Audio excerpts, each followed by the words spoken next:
Okay, guys, we're going to get started at this point. If you can, please copy down the focus question on the left, which was, why was sharecropping a tough job to make money off of?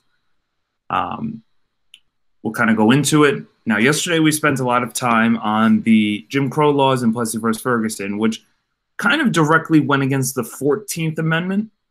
When you think about it, segregation and Jim Crow laws and Plessy versus Ferguson, we're trying to stop the equality of citizenship of African Americans, clearly. Sharecropping won't necessarily do that, though it will kind of attack the 13th Amendment, okay, the 13th Amendment, which freed the African American slaves. So this was a job many African Americans would do at the time. We're going to kind of look at why and what it meant and everything that goes along with it. So we should know at this point, many newly freedmen, many newly freed African Americans could not read or write. Many of them only knew how to do jobs that were on plantations, whether that was working on the farm or that was working around the farm. Okay, maybe in the house next to the farm, or maybe working with some of the animals. But ultimately, a lot of these African Americans didn't really know how to do too much else in terms of a job, because that's what they did their entire lives. I mean, if you, since you were 4 years old, have been working on a farmland and haven't done anything else, I mean, what else can you really do? All right. So many African Americans went through this process of sharecropping. All right. And many African Americans and poor whites, especially early on, in the South, practiced what the sharecropping was, which kept many of them poor. This was a very tough job to make a lot of money.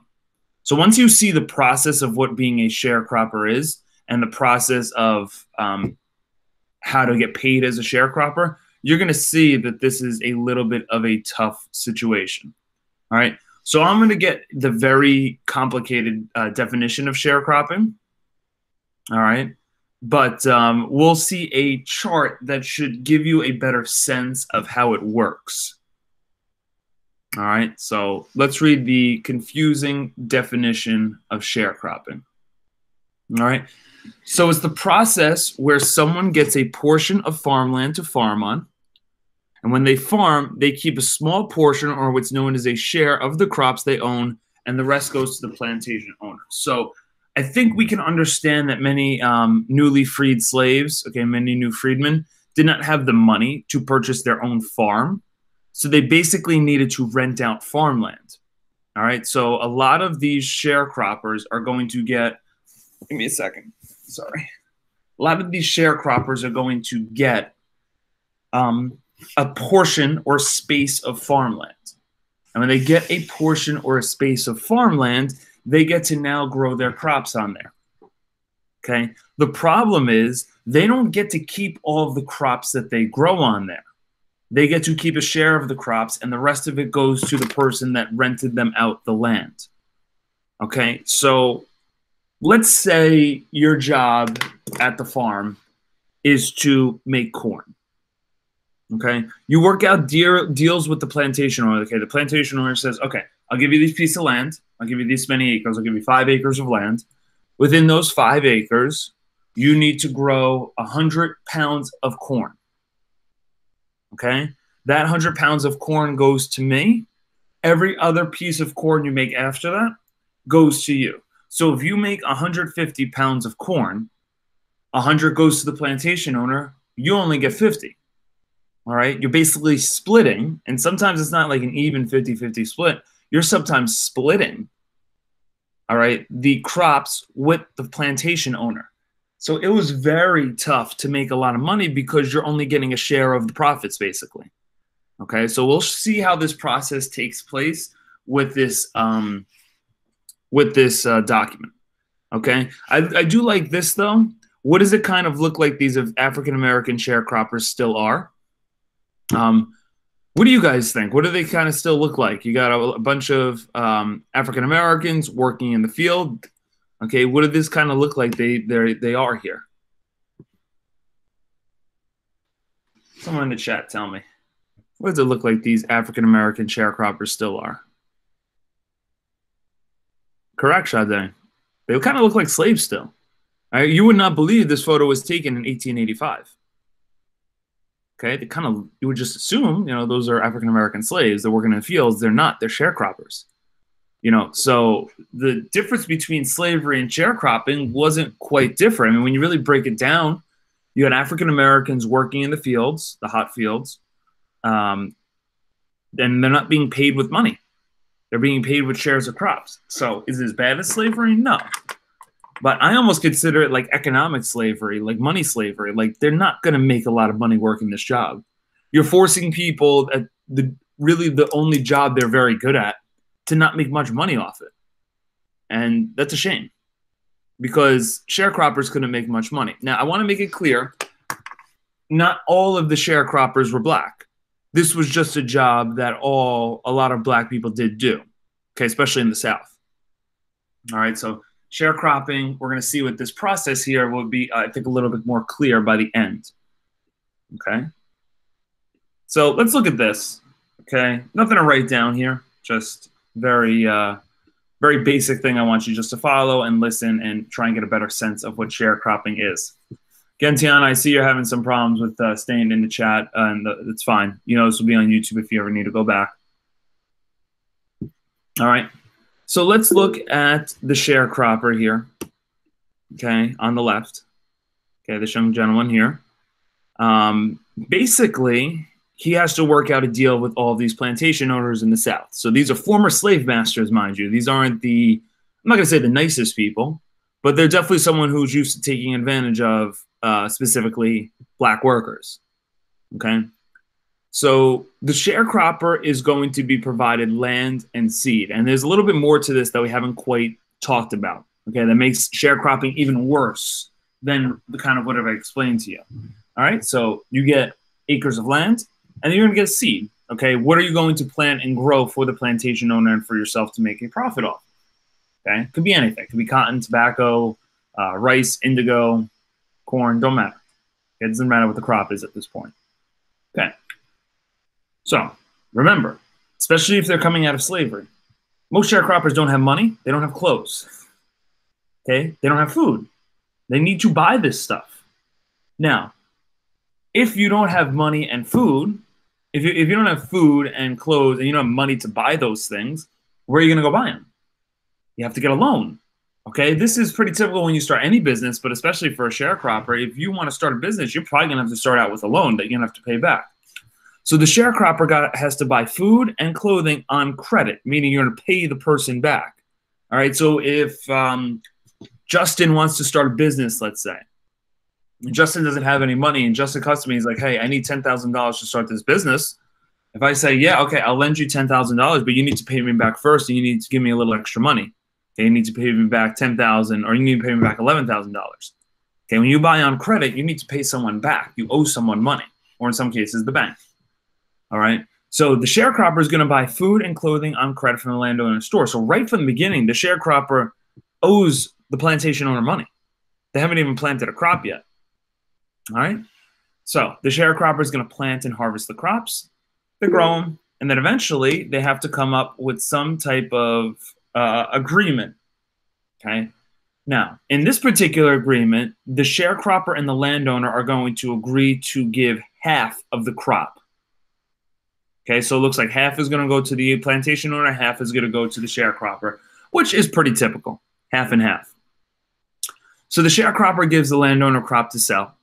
The sharecropper will get half the earnings minus the cost of purchases for the year. So if they spent a lot of money on buying food and clothing, then they're not going to get much money.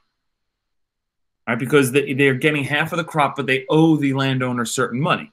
Okay, it's like if me and you go into business and I put up $20,000, right, and you make $25,000, you need to pay me back the $20,000 first. Okay, that means you make a total of $5,000.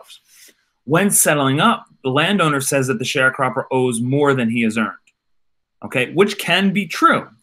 Now, we're not even going to go into how some plantation owners would just take advantage of the uneducated black people. All right, let's just think about this. Why don't you guys in the chat tell me, what is half of 200? What is half of $200? 100. Not 10, you hear. 100. All right. So you know that. You know what half of 200 is. Do you really expect an uneducated former slave to know what half of something is? So you really need to trust the plantation owner to do the right thing. And let's be honest, sometimes they're not doing the right thing. Because they may say, okay, you grew 85 crops, here's half of it, and they might not give you that. All right? So since you still owe money and since you haven't made much money for yourself, to pay the debt, the sharecropper must promise the landowner a greater share of next year's crop. And they do this whole process again next year. And then they probably haven't paid the landowner back, so they got to do this whole process again the following year. So within 3-4 years, yeah, see here, so they could scam. I'm not saying every plantation owner did, but the opportunity was there. If you do not really know the details of your job and know what half of something is or how much money you owe, you have to trust people. And I'm more than willing to say on more than one occasion that many plantation owners took advantage of the sharecroppers. Okay. And not only was it black people, there were poor whites, there were white people that did this too, but we'll focus on it from the black perspective because this is a major focus for Reconstruction through the black people at this point. Okay. So we're going to set up a situation, a little bit of a fun activity, at least I think it's fun. Basically, you're going to have to read a sharecropping contract. And you, being the educated one, has to read the contract and basically make a determination, okay? And your friend wants to be a sharecropper. You're going to make a determination basically figuring out if the contract is good or not. Okay, if it's a contract that your friend should accept. So everyone please go to the Google Classroom, as I'm doing right now. All right, everyone get to there.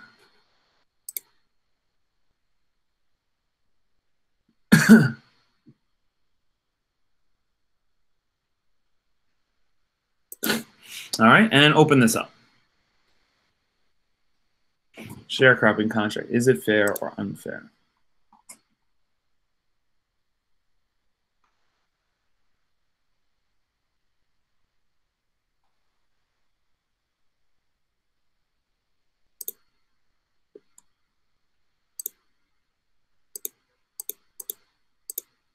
All right, sorry. Okay. So let's look at the introduction. No, we already know this. We already know the introduction. We know what sharecropping is. Let's read the directions. So John Dawson, who is your friend and is a former slave. So you're reading this contract on behalf of John Dawson. He needs your help. Since Mr. Dawson has never learned to read or write, he cannot understand the contract that has been offered to him to remain as a sharecropper. Examine the sharecropping contract written between Solid South, which is the name of the company he wants to work for, and John Dawson, and make a determination of the contract's fairness. To help in making your judgment, we're going to answer some analytical questions a little bit after. Okay, so just so you're not confused, you have two contracts here. The first one is the actual contract from 1879. Okay, this is right after the Compromise of 1877. This is after the end of Reconstruction. Please understand that this is the actual written contract. Okay, so we're going to read this one first, or at least part of it. This is the same one, the one on page 3, but written in the 8th grade way. Now, this is the one you're going to mostly be working with, but I just want to start and then ask you kind of a question. Let's just read this paragraph here. So it says, witness it that said party of the first part for and in consideration of 88 pounds of lint cotton to be paid to the said Solid South, as hereinafter expressed, hereby leases to said Dawson for the year AD 1879 a certain tract of land, the boundaries of which are well understood by the parties hereto, and the area of which the said parties hereby agree to be 15 acres, being a portion of Waterford Plantation in Madison Parish, Louisiana. Now, you guys are at the top of the top at PS 89. You are probably looking at that paragraph and saying, what's it really saying? So I'm going to ask you this question. Why was this contract written this difficult? It's a little bit of a tough question, but why was this contract written in such a difficult way and not in an easy way?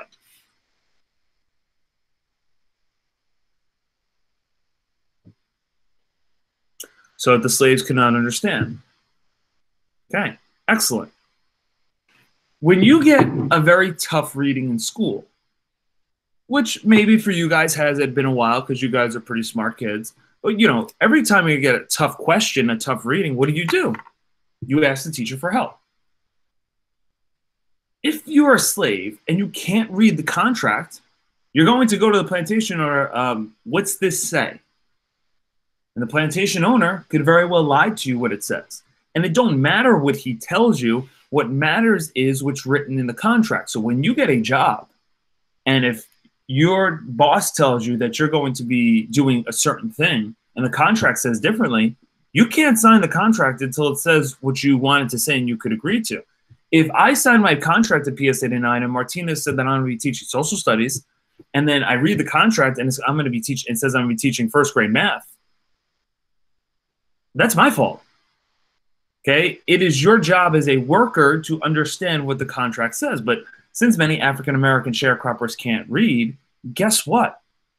A lot of them didn't realize what it said. So a lot of them signed these contracts that were just like impossible for them to really succeed and make some money in. Because listen, this is the goal for every, you know, American worker. When you grow up, you want to make enough money to either support yourself or support your family. You don't really have a job necessarily for any other reason. Okay, you want to be able to support your family, and this is something tough to do if you read through the actual contract. So it's written in a tough way for a reason. All right, so I don't really need you reading through this one unless you want to challenge yourself, which you don't have to. If you want to read the 8th grade version, as we're going to do here, this is the same contract, just written in the 8th grade way.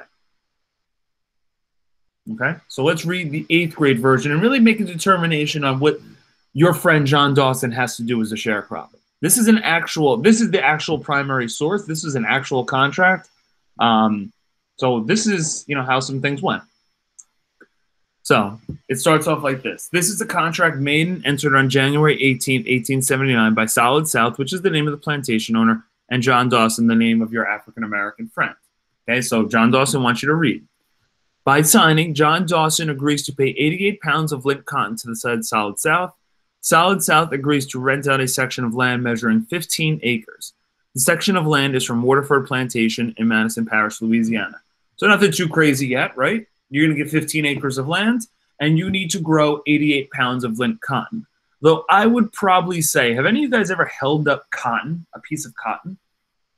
Okay, cotton's very light. All right, so 88 pounds, a lot of work. I'm not saying that's an unfair number. I'm just saying that John Dawson's going to have to produce a lot of cotton to make Solid South happy. So the idea is, if you make 100 pounds of cotton, 88 of it's going to Solid South, you're only getting 12. So you really need to grow close to 180 to 200 to really make a profit off it. Very possible, but listen, farming's a tricky thing because you sometimes need weather, you sometimes need things to go well for you. Okay? All right, the next thing. Dawson is to cultivate and prepare the land in a proper manner and under the supervision of Solid South. All ditches, turn roads, bridges, fences, etc. in the land are to be kept in good condition by said Dawson. If Dawson does not keep these things in good condition, he will have to pay for them. All cotton raised on Solid South's land will belong exclusively to Solid South until John Dawson can pay all of his debt. I don't think anything too crazy there, guys. I have a laptop that's by the school. If I take the laptop and I throw it and I break it, it's my job to pay for it. All right, that's not too crazy. All right, that's a regular expectation if you work at a job. If you break something, you kind of got to pay for it. All right, next thing. Solid South agrees to lease or rent John Dawson 2 mules and plows for $315. So to work on a farm, you need animals to help you. You need equipment. But to buy those things, you need to basically rent it. Okay, and that's going to cost John Dawson money. John Dawson will have 1 year to pay his rent. If Solid South supplies John Dawson with more money and or supplies, then Dawson must pay for the supplies with his first paycheck. John Dawson will also have a year to pay for all the materials he leased. So he has 1 year basically to pay back that $315. All right, this is one of my favorite parts. After John Dawson has paid for all the things he has leased, he must clean all the cotton that has been grown on the land. To clean the cotton, Dawson will also be charged $4 to use a Solid South cotton gin. All right. I love that so much. That's like me saying you have to take a test in my class, but to take a test, you need to use a laptop. And to use a laptop, you need to pay me $5. Okay, it's just a really interesting situation because he needs the cotton gin to clean the cotton. But it's going to cost him $4 every time to use it. So it's like he's being forced to pay for things that he maybe doesn't want to. Okay, it doesn't have to. To make sure that the rent and supply bills are paid, Solid Souths own all of the cotton grown on this land. Yeah, a lot. A lot. Probably like $150 a day. It's a lot of money. All right. So you have the contract here. Okay, you could go back and reread either the tougher part or go to this. But basically what you're going to do now is you're going to use this contract. And you're going to go to the questions. And this is what you're working on for the last 20 minutes. I have a feeling many of you will finish early, but take a look at the questions here. Questions 1 through 5 are all from the readings. So go back to the contract and just look at the reading. All right, very straightforward. And then you have your 2 analysis questions. These are not from the reading. These are from your own knowledge of social studies and making your own connections from the reading. All right, so you're going to answer all of these questions, and then when you're done, you could turn it in. Just let me know. You may get to go a little bit early. All right.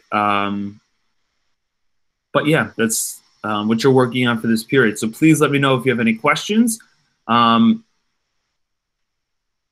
Yeah, that's what it is. Yeah, that's probably, yeah, it's a lot of money.